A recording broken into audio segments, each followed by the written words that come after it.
সরকারি লিখিত প্রতিশ্রুতি ন্যূনতম সহায়ক মূল্য নির্ধারণ আইন এখনো রচিত হয়নি। উৎপাদন খরচের 1.5 গুণ মাধ্যমে সরকারকে উৎপাদিত সকল ফসলের জন্য সর্বোচ্চ ক্রয় কেন্দ্র খোলার প্রতিশ্রুতি দেওয়া পায়নি এখনো অন্যান্য দাবি নিয়ে সরকার নীরব। তাই আগামী 14 মার্চ 2024 দেশের রাজধানী নয়াদিল্লি রামলীলা ময়দানে কৃষক, ক্ষেতমজুর, শ্রমিক মহাপঞ্চায়েতে ডাক নেওয়া হয়েছে। দাবিগুলি হলো: ফসলের ন্যূনতম সহায়ক মূল্য উৎপাদন খরচের দ্বিগুণ ঘোষণা করতে হবে। দেশের সর্বত্র ক্রয় কেন্দ্র স্থাপন করে সরকারকে ফসল ক্রয়ের ব্যবস্থা করতে হবে। সকল কৃষকদের বকেয়া ঋণ মকুব করতে হবে। স্বল্প সুদে কৃষি ঋণের ব্যবস্থা করতে হবে। কৃষি পণ্যের বাজারকে কর্পোরেটরদের গ্রাস থেকে মুক্ত করতে হবে। শ্রমক্ষেত্রে কর্মরতদের মাসিক ন্যূনতম 26,000 টাকা মজুরি দিতে হবে। নেয়া শ্রম কোড বাতিল করতে হবে। জায়গায় 200 দিন কাজ ও দৈনিক মজুরি 600 টাকা করতে হবে।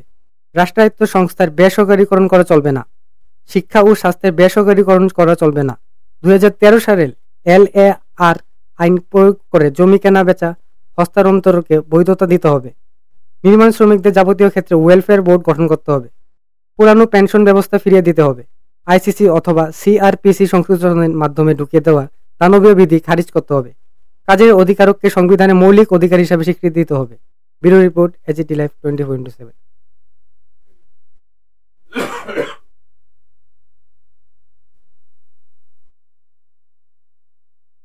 মোর্চা মহাপঞ্চায়েতে ডাক দিয়েছেন এবং তাকে সমর্থন করেছেন ভারতের কেন্দ্রীয় ট্রেড ইউনিয়নগুলো।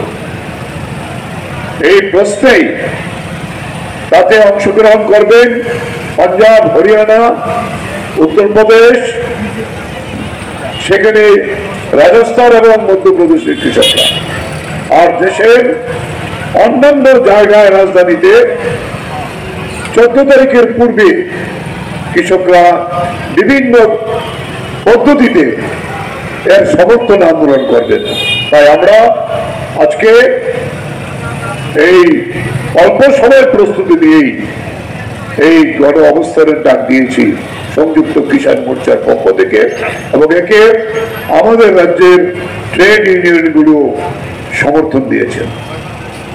মোর্চা ত্রিপুরা রাজ্য কমিটির পক্ষ থেকে আপনাদের সংগ্রামী অভিনন্দন জানাই। এই বিষয়টা বহুল আলোচিত। 2020 সাল থেকে আমাদের দেশের কৃষক সমাজ তার 500টি যে সংগঠন, তার যে মিলিত মোর্চা সংযুক্ত কিষাণ মোর্চা, কৃষকদের জীবনের সমস্যা নিয়ে, ফসলের ন্যায্য দাম, কৃষকের জমি রক্ষা করা, সামর্থ্যের হাত থেকে এই লড়াই আমরা চালিয়ে আসছি। আপনারা জানেন 2020 নভেম্বরে কৃষকরা দিল্লি অভিযানের ডাক দিয়েছিলেন, পার্লামেন্ট অভিযান। তার প্রধান দাবি ছিল কৃষকের উৎপাদিত ফসলের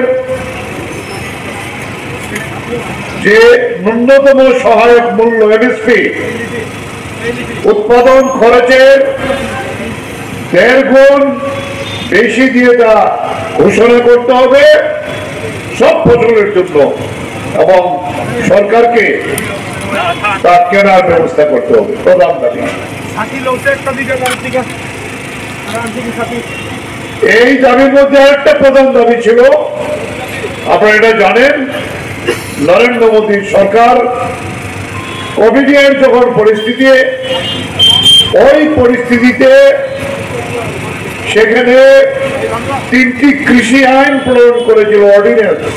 প্রথম, তাতে কৃষকের জমি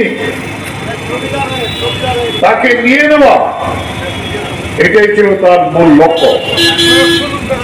তাই কৃষকরা ওই দিল্লির পার্লামেন্ট অভিযানে প্রধান দাবি ছিল এই 3 কৃষি আইন প্রত্যাহার করতে হবে। এটা ইতিহাস।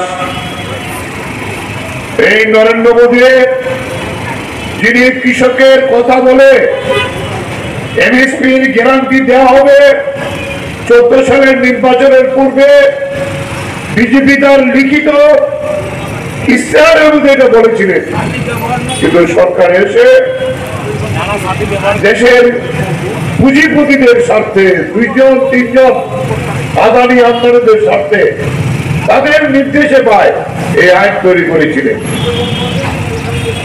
তাই আমরা অনড় ভাবে রোদ, বৃষ্টি, প্রচন্ড শীত, ঝড়, এর মধ্যেও কৃষকরা 383 দিন থেকে শেষ পর্যন্ত নরেন্দ্র মোদীকে বাধ্য করা হয়েছিল, তিনি বাধ্য হয়েছিলেন এই 3 ক্লাসেও কালো আইন বাতিল করতে।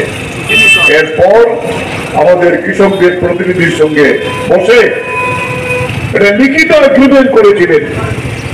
সেই এগ্রিমেন্টের কথা ছিল যে এই যে দাবিগুলো 3 কৃষি আইনের বাইরে, এই দাবিগুলোর ভিত্তিতে তারা আলোচনা করবেন এবং দাবিগুলোর যৌক্তিকতা স্বীকার করেছিলেন এবং এটা মানা হবে।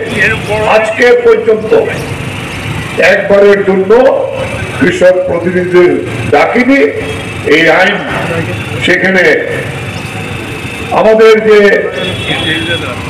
দাবিগুলো তার জন্য কোনো কথা নরেন্দ্র মোদী কিংবা বিজেপি তার সরকারের পক্ষ থেকে আসে।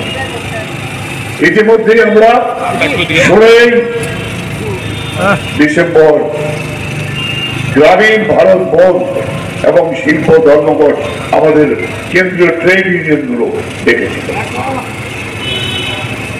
তারপরেও প্রভৃতি। এরপর পাঞ্জাব এবং হরিয়ানার কৃষকরা তারা 12 তারিখ দিল্লি চলো অভিযানের ডাক দেন। 13 তারিখে দিল্লি আসবেন এবং এই আন্দোলনকে কিভাবে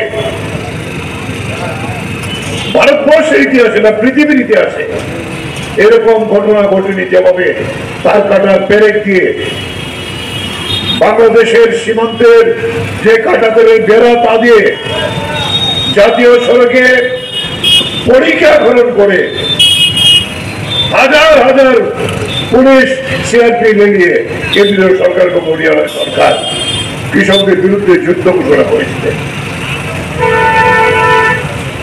ইসরায়েল যেভাবে প্যালেস্তাইনের উপর ড্রোন দিয়ে সেখানে মিসাইল আক্রমণ করেছে, ঠিক একই কায়দা ভারতবর্ষ প্রথম কৃষকদের বিরুদ্ধে এই মোদী সরকার, হরিয়ানার বিজেপির সরকার সেখানে ড্রোন দিয়ে